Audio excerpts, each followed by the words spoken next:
और अब शामिल करेंगे प्रोग्राम में आपके सवाल, और सबसे पहले आसिफ खान ओकाड़ा से। जिस तरह से बुशरा बीबी ने पंजाब को कंट्रोल किया हुआ था 4 साल के लिए उस्मान बुजदार के जरिए, करप्शन जिस तरह से हो रही थी, क्या ये केपीके में भी बुशरा बीबी एक्टिव हो सकती हैं, या इन चीज़ के इम्कानात हैं कि वो वहाँ पे इस तरह से हुकूमत बना के दोबारा वही काम शुरू करें जो उन्होंने 4 साल पंजाब में किया और पंजाब का बेड़ा गर्क हुआ जिसकी वजह से? इसके इम्कानात हैं, आप बता सकते हैं कोई?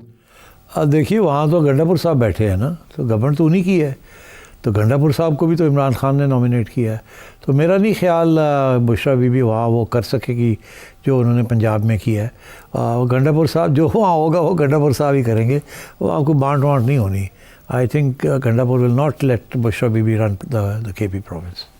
ठीक है, ये है मुख्तसर जवाब। और अब शहरियार सखर से। क्या वजह है कि इमरान खान का जो नैरेटिव है वो बहुत बिक रहा है पाकिस्तान के अंदर? किसी भी न्यूज़ चैनल की आप हेडलाइन देख लें, उसके अंदर इमरान खान और पीटीआई का जो है नैरेटिव जो है वो सर्कुलेट कर रहा होता है। एक एक चीज़ इमरान खान जो है वो जेल से कंट्रोल कर रहा है। इससे पहले हमने ऐसा शायद नहीं देखा कि जिस तरीके से भुट्टो साहब को अदालत के जरिए कत्ल किया गया, नवाज शरीफ को निकाला गया, बेनज़ीर को जिस तरीके से मारा गया। तो ये सारी चीज़ें पाकिस्तान की तारीख के अंदर हुई। लेकिन इस दफ़ा हम देख रहे हैं कि मुसलसल 3 साल से इमरान खान चल रहा है। लोग तंग आ चुके हैं। ये जो नेशनल मीडिया के अंदर है, सोशल मीडिया के अंदर है, इतनी पोलराइजेशन। क्या एस्टेब्लिशमेंट ने जानबूझकर या हुकूमत ने ये विंडो खोली हुई है, या फिर ये स्पेस दिया हुआ है इमरान खान को कि वो जेल से जो है वो सारी चीजें कंट्रोल करे? वो उसके ट्वीट भी होते हैं, सब कुछ हो रहा है। तो उसकी क्या वजह है? यानी कहाँ कमी है जहाँ पर इमरान खान की सियासत आज भी जिंदा है? एस्टेब्लिशमेंट पहले से ज्यादा ताकतवर है शायद, लेकिन वो इमरान खान को कंट्रोल नहीं कर सकते। या फिर इनकी नाकामी है, या फिर ये जानबूझकर इन्होंने एक विंडो खोली हुई ताकि लोग इमरान खान से उकता जाएं, तंग आ जाएं।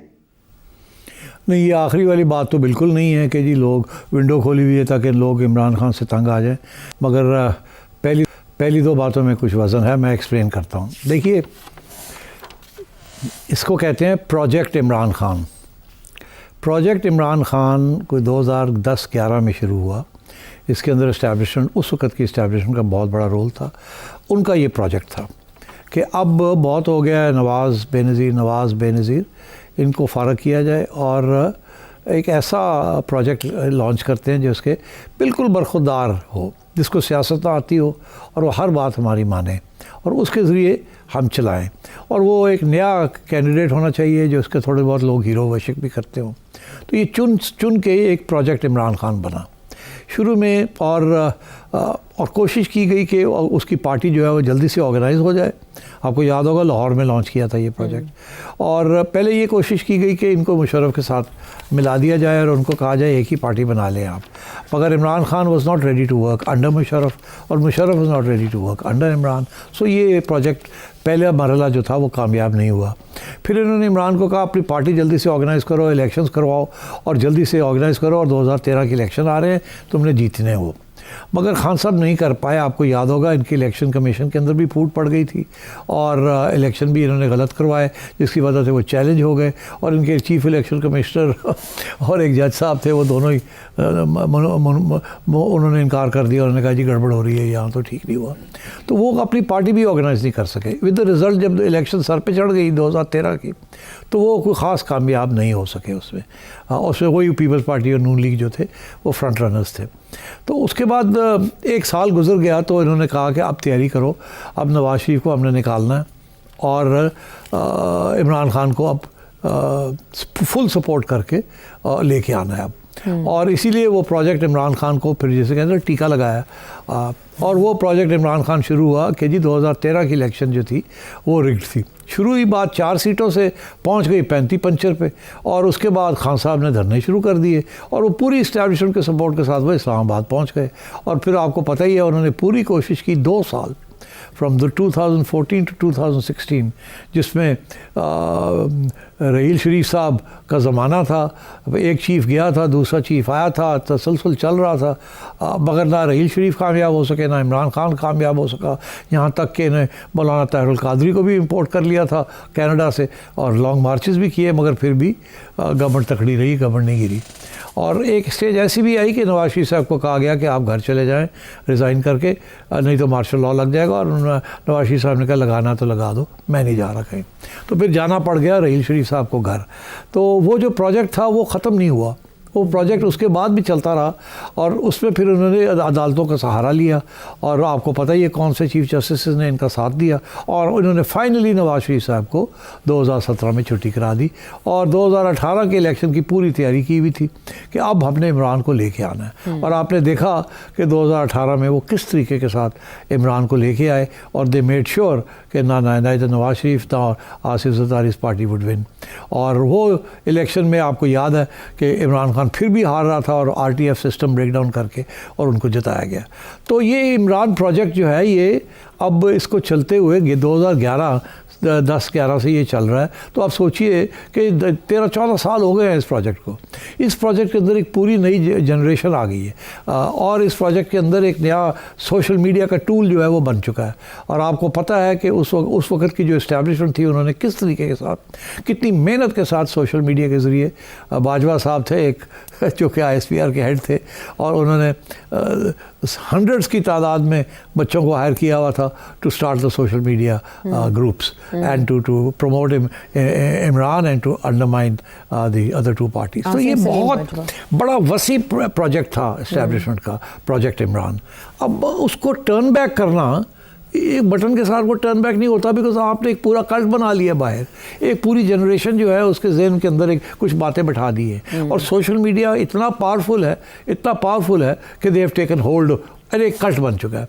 तो अब इसको जब अब वो उनके गले पड़ा हुआ है जो ही उन्होंने बनाया, और ये पहली बात नहीं है, ये लोग बनाते हैं फिर उनके गले पड़ जाते हैं, फिर बनाते हैं फिर गले पड़ जाते हैं, यही तारीख है हमारी। तो वो अब वही है, फ्रैंकेनस्टाइन मॉन्स्टर बन गया इनके लिए।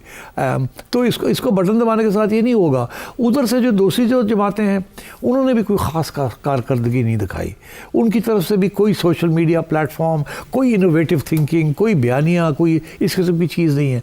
मतलब उनके जो लीडर्स हैं देर in their 60s and 70s, बड़े डल फेडेड पुरानी बातें, उनको एहसास ही नहीं है दुनिया कहाँ जा रही है आ रही है। अभी भी वही लगे हुए हैं जैसे शहबाज शरीफ साहब लगे हुए थे पंजाब के अंदर, उनका ख्याल है फेडरल गवर्नमेंट भी चल सकती है। यहाँ 2 करोड़ बच्चे ज़्यादा ऐड हो गए हैं इन दी इलेक्शन रोल्स और उनके लिए ना ISPR की प्रेस कॉन्फ्रेंस का कोई अहमियत है, वो तो टिकटॉक के ऊपर लगे हुए हैं और वो सोशल मीडिया पे लगे हुए हैं, वो अपनी दुनिया में रह रहे हैं। और उनको सिर्फ यही समझाया गया था कि ये दो सियासी जमातें हैं 30 साल से, ये करप्ट है, ये करप्ट है, ये करप्ट है, ये करप्ट है। तो अब वो आपका ख्याल है कि वो बटन दबाएंगे तो ये ख़त्म हो जाएगा? नो। तो इसलिए वक्त लगेगा और मेरा ख्याल है इतनी आसानी के साथ अभी भी नहीं ये टर्न बैक होगा। आपने देख ही लिया जो लोग बाहर बैठे हुए हैं वो तो बिल्कुल ही डोमेस्टिक से भी ज़्यादा आगे गुजरे हैं। They are very very articulate and very वोसिफरस।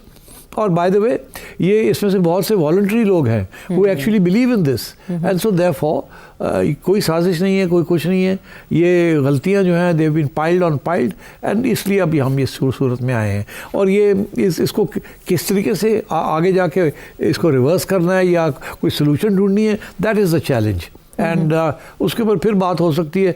मैं तो ये समझता हूँ मुख्तसर अगर बात करनी हो कि ये ऐसे टर्न बैक नहीं होगा, ये कानून के साथ टर्न बैक नहीं होगा, ये रिप्रेशन के साथ, ऑपरेशन के साथ, जेलों के साथ टर्न बैक नहीं होगा। जब भी वक्त आएगा वोट डालने का, तो जैसे आपने पूरी कोशिश की थी 2024 में इलेक्शन को टर्न करने की, आपने देखा आपने हर सारी पूरी कोशिश की फिर भी नहीं, आपको सब वोट जो है वो कहीं और ही चला गया। तो मेरा ख्याल है टेक टाइम एंड मेरा ख्याल है इसमें अकोमोडेशन करनी पड़ेगी खान साहब की भी, मगर वो खान साहब तैयार होंगे तो होगी, नहीं होंगे तो ये इस तरीके से ही चलेगा और खुदा ना ख्वास्ता कोई और ना हादसा हो जाए। इसलिए I think it's very important कि पॉलिटिक्स शुड कम बैक।